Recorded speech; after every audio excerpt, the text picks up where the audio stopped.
Assalamualaikum warahmatullahi wabarakatuh. Yang saya hormati seluruh sahabat-sahabat Fatayat yang ada di Kabupaten Brebes, khususnya di Desa Jagalempeni. Saya Ati Muntiani sebagai moderator. Di sini saya akan berdiskusi dengan salah satu tokoh NU di Jagalempeni Selatan yang berkecimpung lebih banyak di NU semenjak masih muda sampai sekarang ini. Nah, sekarang saya akan membacakan biodata dari narasumber kita pada hari ini. Beliau bernama Haji Ahmad Sururi SPDI, alamat Jagalempeni, RT 5 RW 1, Kecamatan Wanasari, Kabupaten Brebes. Beliau berpengalaman di organisasi sangat banyak. 1. Ketua NU Jagalempeni tahun 2008 sampai 2013. Kedua, Sekretaris Majelis Wakil Cabang Kecamatan Wanasari tahun 2013 hingga 2015. Ketiga, menjadi Sekretaris MWC. Yang ketiga, beliau juga menjadi Sekretaris Majelis Wakil Cabang NU Wanasari tahun 2021 sampai 2026. Yang keempat, menjadi Lembaga Tahmir Masjid Nahdlatul Ulama Brebes tahun 2013 sampai 2018. Yang selanjutnya menjadi RMI PCNU Brebes tahun 2020 sampai 2025 dan Wakil Sekretaris PD DMI Kabupaten Brebes tahun 2018 sampai 2023. Untuk jenjang pendidikan SD Negeri 3 Jagalempeni, MTS As-Salafiyah Sitanggal, MA Lirboyo, dan Universitas Solahuddin Al-Ayyubi Jakarta. Moto hidup beliau, hidup bermanfaat untuk umat. Ya, kepada beliau saya persilakan. Terima kasih kami sampaikan kepada Mbak Ati, sahabat Ati dari Fatayat NU yang telah meluangkan waktu bersama saya di ruang yang semoga bermanfaat ini untuk menggali dan juga sekaligus menelusuri sejarah NU di Jagalempeni Selatan. Tentunya NU hari ini adalah NU yang tidak terlepas dari sebuah ikatan sejarah dan garis sejarah dengan NU tempo dulu di Jagalempeni Selatan. Ada beberapa hal yang perlu saya paparkan karena kebetulan hari ini saya lagi melakukan penelusuran sejarah atau menggali sejarah NU Jagalempeni melalui beberapa wawancara dengan tokoh-tokoh sepuh yang masih hidup pada hari ini, karena kepentingan kita adalah untuk membuat sebuah narasi sejarah NU di Jakartamu yang 2 hari yang lalu kami sudah bikin sebuah rilis sejarah baru NU Jagalempeni setelah kemudian membangun gedung NU. Bicara NU Jagalempeni Selatan yang hari ini sudah dimekarkan karena dulu NU masih satu, Jakarta Wetan dan Jakarta Kidul atau Selatan, dan Jagalempeni itu satu. Dan kapan itu kemudian ada pergerakan NU, beberapa bulan yang lampau kami mencoba menggali lewat salah satu seorang cucu almarhum Kiai Said yang kebetulan berdomisili di Jakartamu, yaitu Bapak Ustadz Suduri, anaknya Bapak Tarwadi, itu adalah cucu Kiai Said. lewat paparan dia, yang dia juga hasil ngobrol dengan orang tuanya, Bapak Kiai Tarwati, bahwa era dulu sekitar zaman pasca Gestapo 65 atau 67 sekitar itu, Kiai Said bersama dengan Kiai Tahmid dan kiai-kiai yang lain ini sering mengadakan pertemuan membicarakan NU di Jakartamu, tepatnya di kediaman beliau Kiai Said yang hari ini menjadi lapak bawang punya Pak Saipul. Jadi situs sejarahnya sudah tidak ada karena rumahnya itu sudah tidak ada. Nah, para kiai dulu zaman itu, Kiai Said, Kiai Tahmid dan kiai yang lain, dan kami juga mendapatkan data baru kemarin, termasuk adalah Mbah Sakum. Nah, Mbah Sakum itu adalah mertuanya Bapak Sanudin, seorang aktivis jamaah di Masjid Baitur Rahim. Itu juga bagian sejarah yang ikut membangun NU di Jakartamu.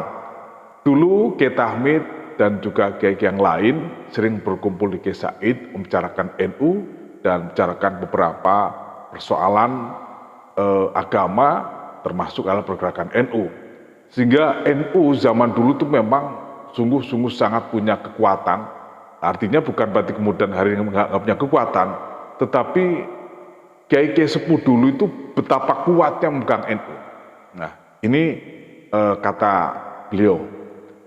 Kemudian setelah Kiai Said dan Kiai Tahmid, terutama Kiai Said wafat, kemudian ada generasi berikutnya, yaitu Bapak Kiai Rofi'i. Ketika periode Kiai Rofi'i ini kami sempat mengalami karena saya kebetulan sudah posisi di Madrasah Sanawiyah Tanggal.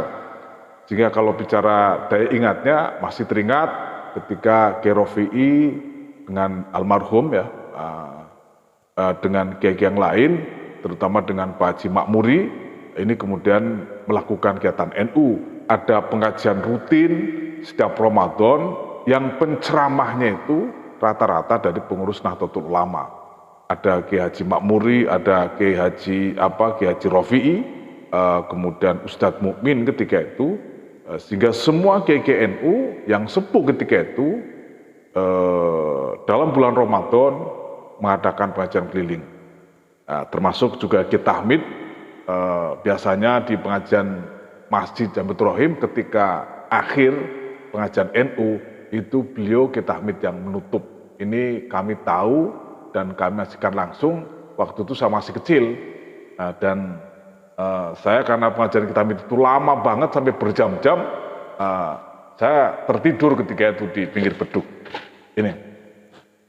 Kemudian ketika Kiai Makmuri ini lama betul beliau menjabat sebagai pengurus NU di Jagalempeni karena waktu itu masih menyatu, belum pemekaran. Puluhan tahun beliau memegang pengurus ranting di PB-nya saat dari mulai Gus Dur sampai dengan Hasyim Muzadi. Ini beliau menjabat pengurus ranting NU. Pasca kemudian beliau menjabat, akhirnya era berikutnya kami sudah pulang dari pesantren di Boyong. Kebetulan kami juga sering aktif di NU. Kemudian saya ditunjuk untuk menjadi pengurus ranting NU Jagalempeni.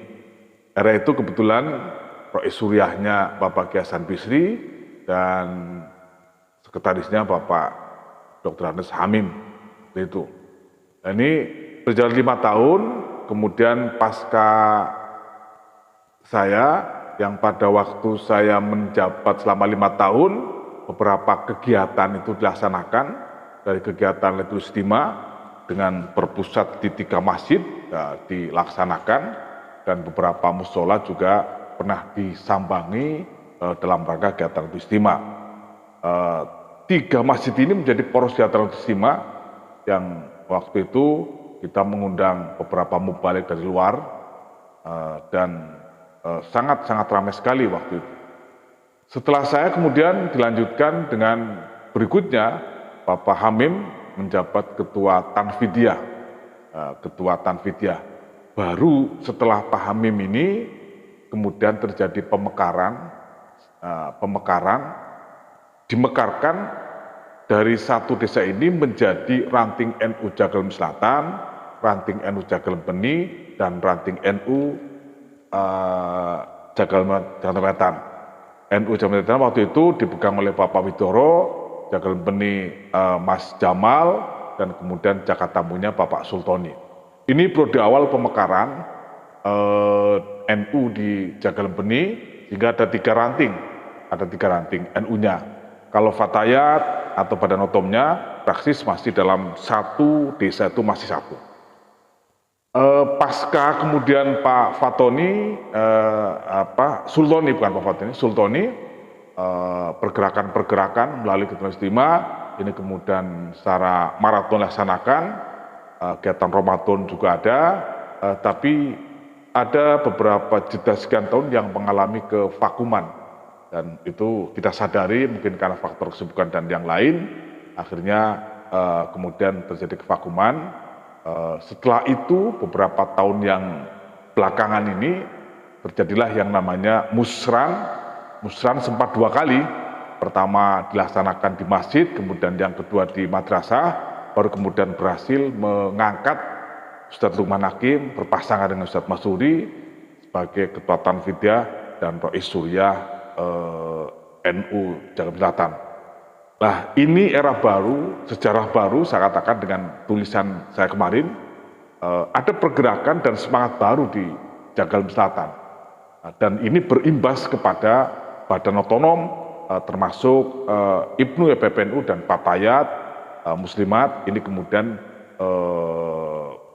terkena imbas sejarah baru di NU. Artinya mereka kemudian bersemangat, walaupun Muslimat, Fatayat, ini juga sudah melaksanakan kegiatan rutin yang berbasis hierarkis dengan PAC, tetapi melalui pergerakan ranting dengan era baru ini di bawah kepemimpinan Ketua Tanfidiyah Ustadz Lukman Hakim, putranya almarhum Ki Anas, seorang tokoh agama di Jagelem Selatan, dan Ki Masruri, ini kemudian mereka warga NU semangat dengan program Koin NU sampai kemudian program pembangunan gedung NU yang sebelumnya ada lelang tanah.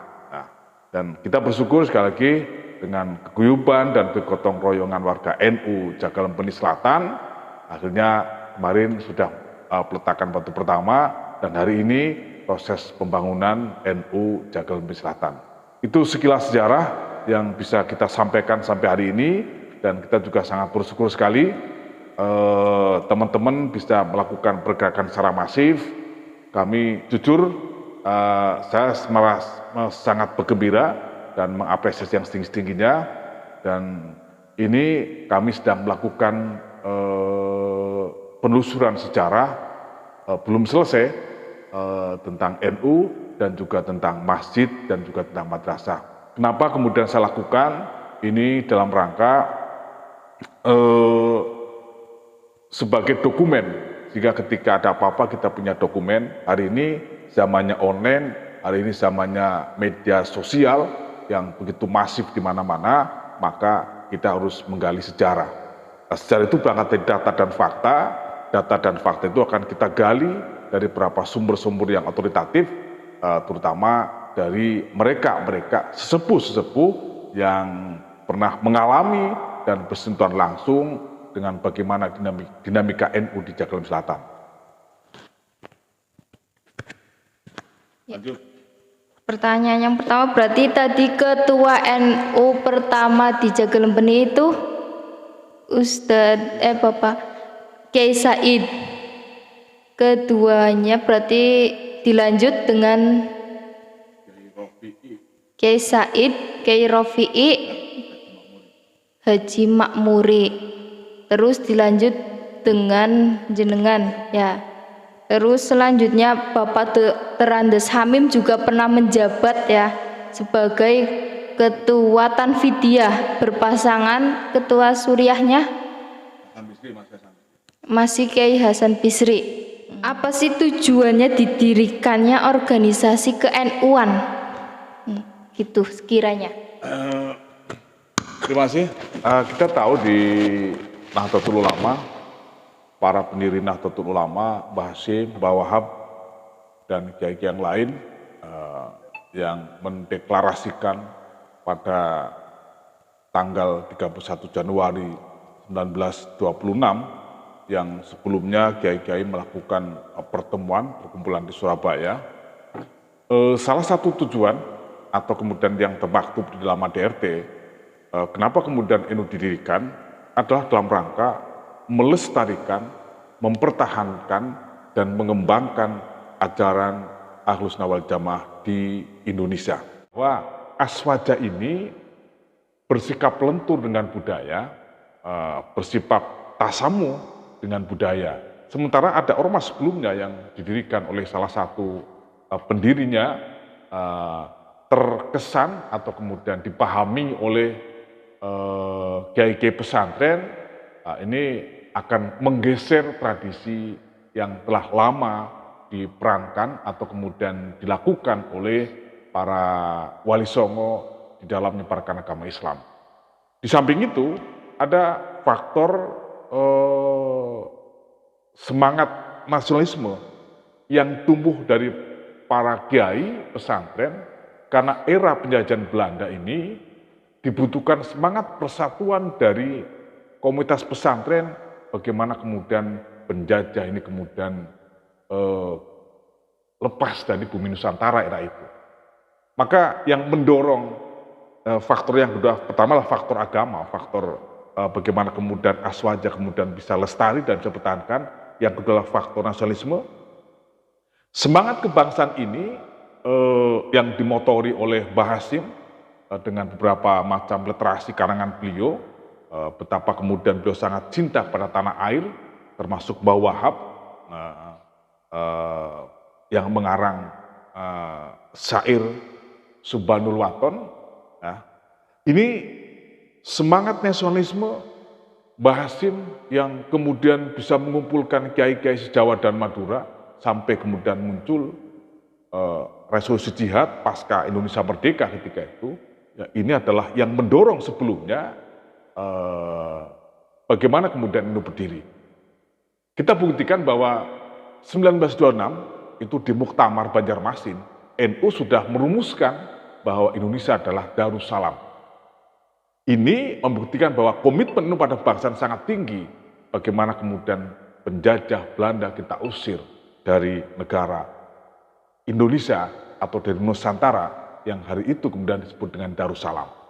Jadi komitmen kebangsaan nasionalisme ini menjadi sebuah kekuatan bersama para ulama dan kiai-kiai pesantren bagaimana mengusir penjajah yang tentunya dengan semangat ideologi hubbul waton minal iman, semangat kebangsaan yang tinggi ini yang dimiliki oleh para kiai-kiai era itu.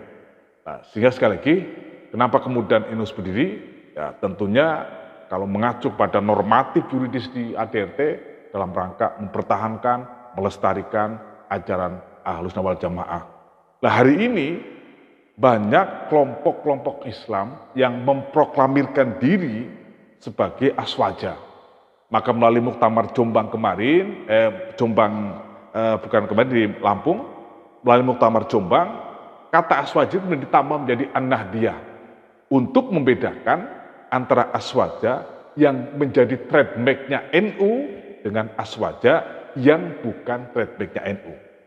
Saya beberapa bulan yang lampau sering berkunjung ke masjid-masjid, menemukan beberapa buletin Aswaja. Tetapi kemudian di dalamnya konten buletinnya ini justru membid'ahkan tradisi NU. Ini sungguh sangat sinkron. Oleh karena itu Muktamar di Jombang kata Aswaja kemudian diganti Aswaja kemudian ditambah menjadi Aswaja Nahdiyah untuk membedakan Aswaja yang dimiliki oleh NU dengan Aswaja yang bukan menjadi milik NU. Nah, ini NU berdiri di bumi Nusantara dan tentunya di Jakartamu ini adalah bagian yang tidak terpisahkan daripada NU di negara Republik Indonesia. Terus Ya, pertanyaan selanjutnya, kenapa NU di Jagalempeni itu menjadi pemekaran? Ya, itu yang masih jadi pemikiran saya sendiri terutama. terima kasih karena jujur pemekaran ini adalah bagian dari dinamika sejarah dan saya ikut di dalam proses sejarah itu. Kenapa kemudian ada pemekaran? Latar belakangnya gini. Dulu ketika NU masih menyatu, ini terjadi kevakuman ke era Pak Hamim itu. Sekian tahun ini kemudian terjadi ya vakum dari kegiatan. NU-nya ada betul, pelangnya ada, orangnya ada. Tetapi sekian tahun ini terjadi kekosongan kegiatan. Akhirnya ini kemudian dirapatkan di tingkat MBC, bagaimana kemudian langkah-langkah solusi untuk menggerakkan NU. Karena ada sekian potensi yang ada di Pedukuhan yang terbendung dalam arti karena terbentur dengan faktor aturan sehingga kemudian aturan dalam arti tidak bergerak karena kan belum ada anak ranting itu waktu itu. Nah, sehingga kemudian dengan sebuah istilah pemikiran ketika dimekarkan maka akan menumbuhkan potensi-potensi masing-masing Pedukuhan, satu itu. Yang kedua, secara normatif kakak atau penduduk di Jakatamu, Jagalempeni dan Jakarta Wetan itu kalau menurut angka kakak ini sah sehingga secara PDRT-NU itu boleh untuk kemudian dimekarkan. Seperti tangga desa sebelah di Duku Cecek, kemudian Kedawon, Rengas Pendawa itu masing-masing satu ranting. Kan dulu ketika Ki Hasyim Muzadi itu malah punya pemikiran inovasi untuk anak ranting itu berbasis musola. Karena minimal anak ranting itu ada 25 kakak. Hari ini kan masing-masing musola ada 25 kakak, maka sah untuk jadi anak ranting. Itu dalam rangka membangun kekuatan NU secara masif. Jadi ada dua faktor yang latar belakang kenapa kemudian harus dimekarkan. Pertama, dalam rangka menggerakkan potensi NU di masing-masing wilayah. Karena kalau kemudian kita kumpul, kadang-kadang orang Jakarta mau Jagalempeni ya jauh sebagainya itu, kemudian Jagalempeni sini juga jauh, begitu juga Jametan. Ini terjadi kevakuman. Jadi kami MBC era itu memfasilitasi proses pemekaran, termasuk dengan Jakarta Wetan, kami pun kemudian sering bertandang ke sana dalam rangka mengedukasi dan juga sekaligus melakukan pendampingan bagaimana kemudian gerakan NU ini kemudian jalan. Alhamdulillah pasca pemekaran ini kemudian kita bisa mensupport, bisa memberikan sebuah motivasi bagaimana pergerakan NU ini kemudian bisa dijalankan. Walaupun ya ada vakum sekian tahun, tetapi minimal dengan mendekatkan pengurus di wilayahnya, ini akan banyak tensi untuk ketemu, akan banyak tensi untuk kemudian berembuk, sehingga ini salah satu bagian piranti untuk menggerakkan NU di masing-masing wilayah pasca pemekaran. Jadi bukan faktor politis, bukan karena sekali lagi bahwa NU bukan politik, tapi lebih pada bagaimana menggerakkan potensi-potensi yang ada di masing-masing kampung. Ya memang hari ini untuk Fatayat Muslim Aceh belum, tetapi dimulai dari NU ya kita akan sudah mulai pergerakan itu dan alhamdulillah semangat baru pasca pemekaran ini jelas-jelas sudah tampak. Nah ini, jadi kalau bicara progres organisasi ada sekian indikator yang bisa mencerminkan ternyata ada nilai positifnya pasca pemekaran. Ini terus kita genjot, terus kita support teman-teman pengurus bagaimana melakukan pergerakan-pergerakan yang itu bermanfaat untuk Nahdlatul Ulama. Terus apa lagi? Yang menjadi pertanyaannya itu tugas-tugas dari Mustasyar, Tanfidiyah, dan Syuriah tuh. Terima kasih. Di NU itu ada Mustasyar, ada Syuriah, dan ada Tanfidiyah. Di bawahnya ada lembaga dan kemudian ada badan otonom. Mustasyar itu adalah kalau di itu Dewan Penasehat, Mustasar, kemudian Suryatullah Dewan Pembina. Dewan Pembina itu merumuskan kebijakan-kebijakan organisasi. Itu tugas Dewan Pembina. Termasuk di dalamnya Surya adalah merumuskan kebijakan-kebijakan organisasi yang bersifat keagamaan, ini menjadi domainnya Surya. Mustasar itu memberikan arahan, memberikan nasihat. Nah, di Tanfidiyah adalah pelaksana tugas harian. Maka sebagai pelaksana tugas harian ini, tentunya mereka yang masih muda melakukan kegiatan-kegiatan secara teknis itu menjadi wilayahnya Tanfidiyah.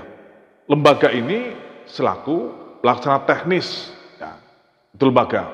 Maka kalau lembaga di MSC ada, kalau di Ranting juga bisa ada, bisa kemudian dicukupkan dengan Surya dan Tanfidiyah. Jadi baik Mustasar, Surya, dan Tanfidiyah ini adalah kolektif kolegial yang dalam event-event tertentu kemudian ada rapat pleno yang melibatkan semua komponen, dan dalam waktu tertentu pula Tanfidiyah bisa melaksanakan rapat harian, begitu juga Surya, dan bisa melakukan rapat gabungan dalam rangka merumuskan kebijakan dan organisasi. Nah, ini tugas beberapa komponen yang ada di atas struktur organisasi yang ada di lingkungan NU. Nah, tentunya Surya di bawah komando Rois Surya, Tanfidiyah di bawah komando Tanfidiyah. Nah, sehingga Surya ini merumuskan kebijakan-kebijakan organisasi secara masif, secara umum. Tanfidiyah sebagai pelaksana tugas harian melaksanakan kebijakan-kebijakan organisasi. Ini sesuai dengan ADRT dan sesuai dengan ketentuan yang ada di dalam APDRT NU tahun 2017. Untuk yang terbaru kami belum mendapatkan karena pasca muktamar kemarin ini mungkin masih dalam perumusan. Insya Allah setelah nanti selesai penggarapan hasil muktamar kemarin, saya biasanya mendapatkan kiriman dari PBNU. Kalau sepanjang ini apa sih usaha-usaha NU untuk mencapai tujuannya? Ada beberapa usaha-usaha yang dilakukan NU. Kita akan bicara spesifikasi NU Jakarta Selatan karena kita sedang membedah sejarah NU Jakarta Selatan dalam rangka mempertahankan dan melestarikan serta mengembangkan Ahlus Sunnah wal Jamaah NU Jagalempeni era dulu dan hari ini yang disebut dengan NU Jakarta Selatan karena kita berdomisili di sini melakukan dakwah yang berorientasi pada penguatan Ahlus Sunnah wal Jamaah.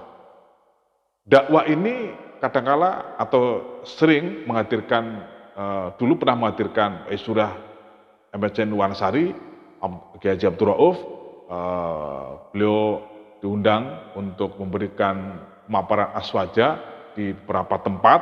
Nah, itu adalah usaha-usaha dakwah. Maka kalau kita rumuskan ada 3 komponen program: dakwah, pendidikan, dan ekonomi. Dakwah, pendidikan, dan ekonomi. Di Jakartamu atau Jakarta Selatan ini, ya mungkin yang berjalan itu kemarin adalah dakwahnya. Dan hari ini sudah berjalan, usaha yang dilakukan adalah dalam rangka penggalangan infak melalui KWIN NU. Ini juga salah satu upaya-upaya NU Ranting Jakarta Selatan untuk kemudian memberikan kemanfaatan kepada Nahdiyat. Karena dengan KWIN NU bisa kemudian memberikan sumbangan kepada orang yang meninggal atau ahli warisnya. Ini yang dilakukan, dan juga memberikan sumbangan pada yatim piatu atau orang tidak mampu. Itu sudah dilakukan atau yang telah dilakukan oleh NU Ranting Jagalempeni Selatan. Ini yang sudah dilakukan. Dan tentunya kegiatan yang lain yang ini bersinergi ataulah sebagai follow up tindak lanjut dari program MPC yang secara hierarkis itu diturunkan ke NU Ranting kaitan dengan sertifikasi tanah wakaf, Ini kita lagi memprogramkan tentunya tanah wakaf yang ada di pedesaan atau di ranting-ranting. Ini adalah program secara hierarkis, program PC, turun ke PC, sampai kemudian ke ranting.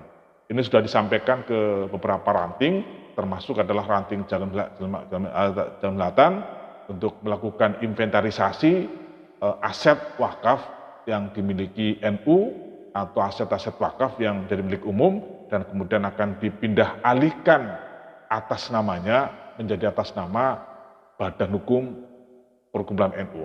Ini salah satu upaya-upaya yang dilakukan oleh NU secara hierarkis struktural untuk menyelamatkan aset NU agar jangan sampai pada eranya nanti ini kemudian menjadi persengketaan. Karena beberapa sejarah atau pengalaman di beberapa tempat ada kemudian tanah yang sudah diwakafkan secara lisan, tapi kemudian dalam rentang sekian tahun tiba-tiba keluarganya menggugat karena tidak ada surat atau legalitas tanah itu, akhirnya kemudian ranting atau pengusaha bisa warganya rame-rame urunan dalam rangka itu. Nah, ini program yang saya kira sangat bagus sekali dan sangat penting untuk dilaksanakan di Jakarta ini. Upaya yang lain, program-program yang dilaksanakan kaitan dengan biasa saya melihat NU juga berkontribusi untuk kegiatan pesantren Ramadan yang telah dilaksanakan oleh Ibnu dan yang lainnya. Tahun kemarin tidak dipungkiri kontribusi NU untuk kegiatan pesantren Ramadan ini ya lumayan, dalam arti berkontribusi untuk kegiatan keagamaan untuk dalam rangka membangun generasi kita, anak-anak kita di kegiatan pesantren Ramadan 1442 kemarin atau tahun 2021. Untuk diskusi pada hari ini, dan terima kasih banyak kepada narasumber kita yang sangat luar biasa sekali untuk diskusi pemaparan ke-NU-an di Jagalempeni, khususnya Jagalempeni Selatan ini sangat luar biasa sekali. Dari usaha-usahanya itu sangat luar biasa sekali. Kita bisa dapat mencontoh Bapak kita ya, Bapak NU, untuk bisa lebih giat lagi dalam kegiatan maupun dalam apapun kegiatan itu.